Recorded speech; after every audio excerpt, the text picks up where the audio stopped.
Ikusi duzue, gazten ikus-entzunezkoen kontsumari buruz egin du ikerketa bat Udalerria Euskaldunen mankomunitateak, eta ondorioa honakoa, Uemako herrietan 4 ikasletik 3 gaztelaniaz ikusi dutela azkenekoz telesail bat. Iraitz Lazkano, Uemako lehendakariarekin aztertuko ditugu txostenaren ondorioak. Eguerdion, Iraitz?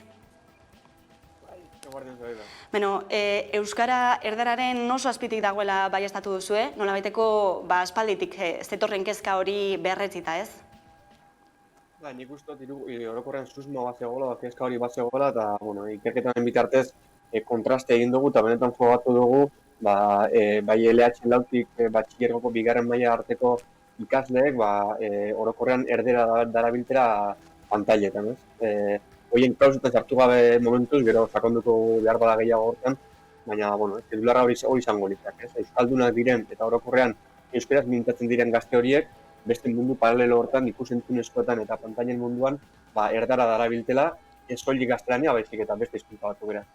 Eta zeri egozten diozue ateratako ondorio nagusi hori, izan ere, entzun izan dugu azken aldian, ez? Autu hitza, ez dakit zenbaterainoko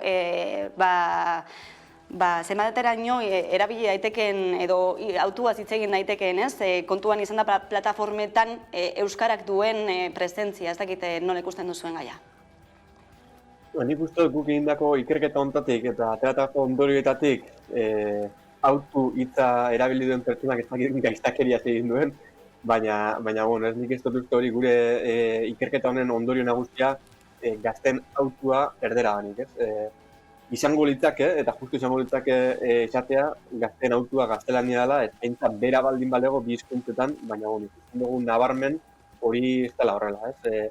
Euskaran eskaintza falta nabarmena da, eta bai kontrastatu dugun ere bai da, euskaraz egiten den eduki onak, mimoskoak eta dagokion adinari ondo bideratutakoak, gazte kontsumitzen dituzkela, eta horien adibide garbia goazen telesaila izango litzake, ez? Gazteek euskaraz ikusten duten telesail bakarretakoa izango litzakelako.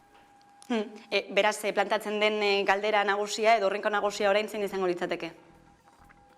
Erronkak hainbat. Batetik, sortzailea bultzatzea, euskaraz sortzen duen jendea bultzatzea. Jende hori erreferentziala izan dadin lan egitea, hau da, YouTubeen edo bestelako plataforma batzutan gaur egun lan egiten duen jende horren ikusgarritasuna, erreferentzialtasuna lantzea, gaztea ikus dezaten posible dela hori euskaraz egitea ere. Bestetik ezinbestekoa da, gai honetan dagozkion adin hori kontuan eukita, ETBek ere neurriak hartu beharko ditu. ETB 3-en kontsumoa oso apala da, beste kanal batzen konparatuta, eta hor nik uste dut inbertsio potoloa dagoela egiteko, bai bikoizketan, bai edukien sorreran eta abar. Eta bestetik, uste dugu Espainiako telebistak ere baduela nolabait gai honetan ardura, gazte hauek lehen hezkuntzan behintzat gehien kontsumitzen duten katea klan katea baita, kate publikoa, marrazki bizidunak eta gaztentzago edukia emititzen duena, eta bertan euskararen presentzia hutsaren hurrengoa baino gutxiago dela, ez? Hau da, zero, euskarak ez dauka inongo presentziarik. Eta uste dugu horren legez bermatu beharko litzakela euskarak presentzia bat izatea. Hemendik aurrera eta lehenengo ikerketa hau abiatuta, zeintzuk izango dira Uemak egingo dituen hurrengo pausuak edo hurrengo ikerketak? Ikerketa honekin aurrera jarretzeko asmoa badaukagu, ez? Hain mundu aldakorra izan da ikusentzunezkoena, uste dugu honek jarraikortasun bat behar duela. Datuak hilez-hile aldatzea oso erresa dela uste dugu, eta hori, ez? Aurkezpen erronda batekin bagabil, Jaurlaritzan aurkeztu dugu ikerketa hau, Eusko Legebiltzarrean ere bai, hurrengo agerraldea Nafarroako Parlamentuan ere egingo dugu, eta hori, ez? Asmoa izango litzake guk txosten hau mahai gainean jarri, eta benetan herri moduan behar dugun ikus-entzunezkoen inguruko hausnarketa bat egin eta proposamen partekatuak eta hori partekatuak aurrera eramatea.